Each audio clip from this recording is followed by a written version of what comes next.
Welcome to the Entertainment Insiders official podcast with your hosts, the Big C and the Big O.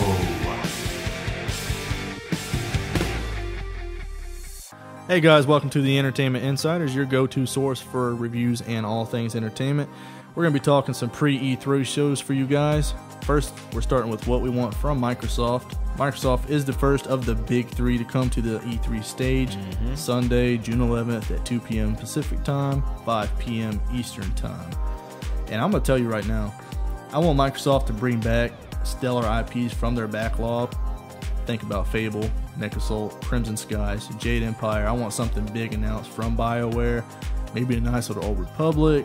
It's got to be something because RPGs were a big staple of that 360 catalog that everybody loved. I looked at the numbers. I should have wrote them down, but I didn't because the numbers were staggering. The amount of RPGs that were on the 360s that were successful. And people loved being an Xbox fan. It was a great time. And we're currently missing that. There is no Fable, which is a very strong IP and a system seller. We're missing Jade Empire, which has no business to be stagnant for so long. Yeah. Nice little Old Republic disappeared. The first was a Microsoft exclusive. It used to come back. Well, unless you're counting PC, which I count PC as Microsoft.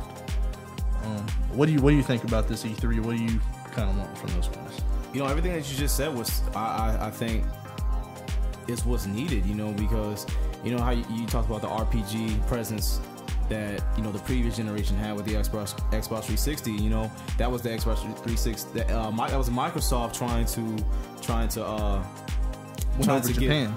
Trying to win over Japan. There you go. Yeah, they were trying to, get Japan. They were really trying to win them over and do what they can just to have some type of presence over there because they have zero to none still over to there. this day. Yeah, it's just they just can't, get that market, going over there. So it would be nice to see RPGs come back. I don't even think the Xbox One feels like an Xbox console like it used to. It doesn't have that same feeling anymore, And I had over 100 games for the original Xbox. The Xbox 360, excuse me. So I would love to see Fable come back. That would actually make me go out and buy Xbox One. I don't own one at the moment, but that would actually make me go out and buy a Scorpio. Jade of Empire, I played it. It was a beautiful game. It sucks that they're not handling it anymore. And then with all this hype around Star Wars, the new Star Wars. You got what was the other one called with the ships and all that? Sea of Thieves. No, Star Wars. The Star Wars movie. The last Star Wars movie. Which one? With the chicks and the. Oh, you're talking about Rogue One. Yeah, Rogue One, man. It would be great to see, a new Star Wars game go back to Knights of the Republic. That would have been awesome. Oh yeah, I agree. Because Knights of the Republic is better than any Star Wars movie they ever made. Yep. But if we could get a Fable, like the old school Fable, the first Fable, taking place in that time of heroes. If you could get that, a few RPGs, man, it would be great, man. You think the cancellation of Scalebound hurt them? No, not at all. Really? I don't think most people even know about that game at all. And from what I've seen, it looked like it's gonna be pretty interesting. It looked more like Dante's Inferno. It did with dragons. Yeah, with dragons. But I don't think it hurt them at all. But it would have been interesting to see that come out as a new IP. It would have been definitely interesting. They could have made something out of that. So what do you think? Because this is a really big E3 for these guys because of the Scorpio. They've already announced the tech specs. They got that out of the way because they want more floor time for games. They're going to announce the price of the Scorpio. They're going to show what it looks like. Actually, nobody's seen what it looks like. I can't wait to see that. You've seen dev kits, but that don't ever look like what the final product looks like. No. What do you think they need to launch with the Scorpio to say, hey, buy this anywhere from, I'm saying right now, from $550 to $700 console. And I think it's going to have tiers, just like the 360 when it came out. Right. It had the standard and the elite. I think it's going to be the same thing here, standard and the elite version. This day and age, to offer a console at that price, $500, you gotta be offering something amazing because there's too much. This is the age of information. People can look and they can study and they're not gonna be fooled as easily as they were back in the PlayStation era, the PlayStation 2 era. You're not gonna get over on the people these days.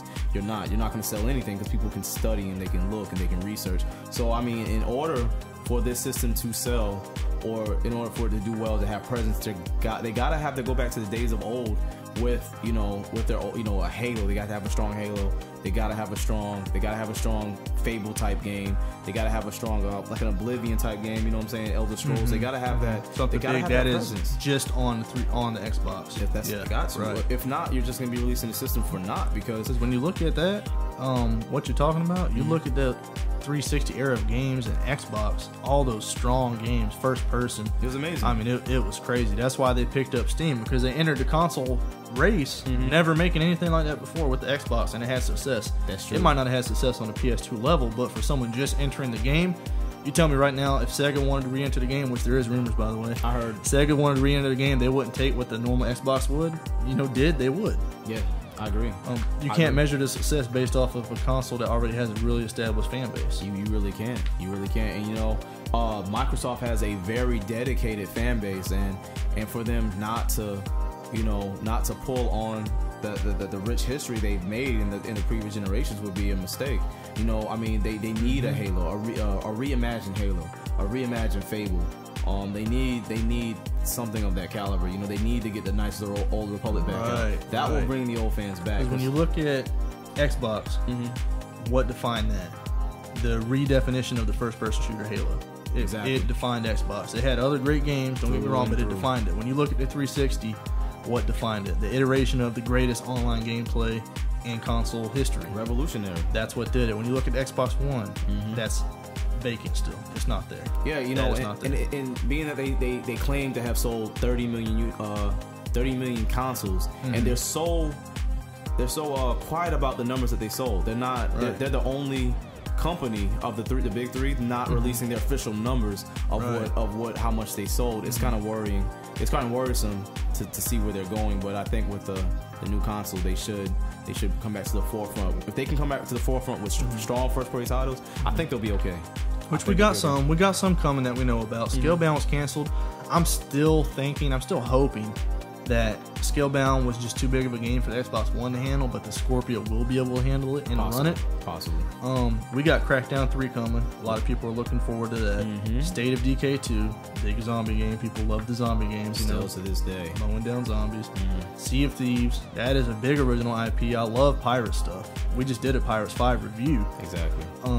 Stuff on the high seas, you got multiplayer, being able to play me and you play online together on a ship, run a ship, go steal from people. That's what they need. That is awesome. That's exactly what they need right there. That's the type of IP they need. And I seen this game, almost a year ago they announced it, right? No, more than that. A little more than that, but they showed it at E3 last year. And that is what I was most excited for. I was like, oh man, I want to play that game. That's the first thought that came to my head when I seen that. And I think that's the type of game they need.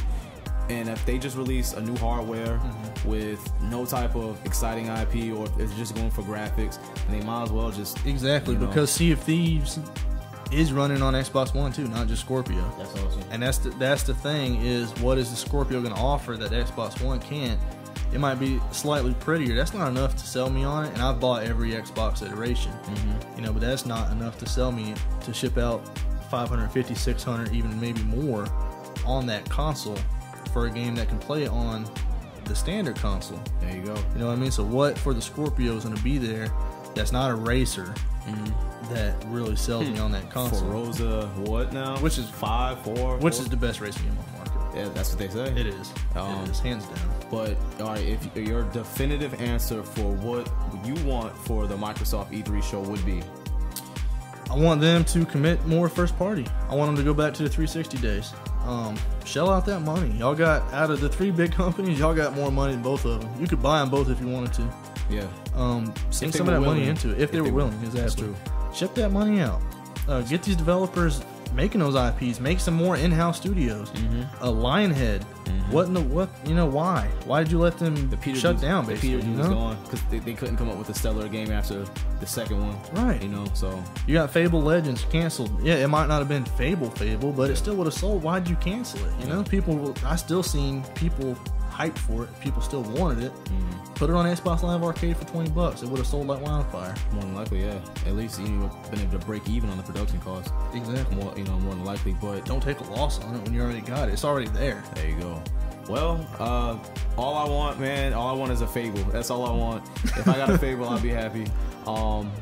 You know, they say the Nintendo Switch is outpacing the original Wii right now, which is amazing. Yep. You know, so I think the Xbox One and maybe even the Scorpio could do just as well if they had a strong game presence, strong first-party title presence. That's all they need. And Phil Spencer he's dropped some hints that make you think they're holding back a couple games for the reveal of the Scorpio. Yeah. But then at the same time, this ain't our first rodeo with that. You know, we've heard that before and left with empty hands.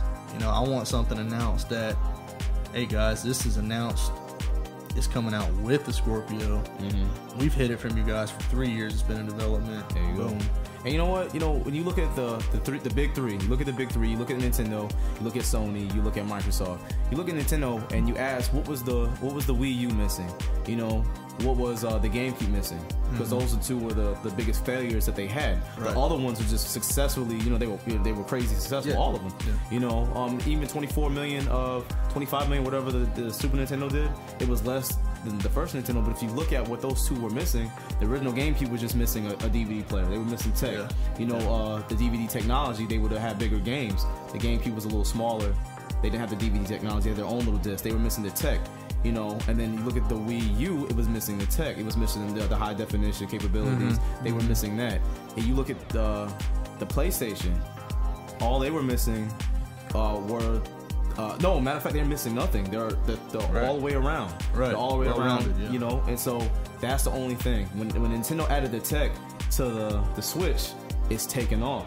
When in Sony, they stick to their model of being an all-around system like the Xbox 360, it takes off. But see, that's where the Xbox One, I think, is falling flat in that area. Is they have the tech, they have the power, they have everything. They're just missing that presence. That's the only thing they're missing. They have the best online capabilities, you know, so they're just missing the game presence. That's it.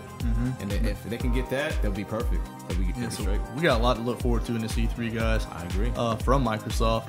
Let us know down in the comment section what you guys are looking forward to. Maybe you think of some old backlog games that you also want brought up besides Mecha Soul, Crimson Skies, Fable, Jade Empire, etc. Hit that like button and subscribe to us. We're going to have a lot of E3 covers coming for you. Yeah, let us know. Hit that like button. Hit that subscribe button, please. Let us know what you think. All right? Take it easy, guys.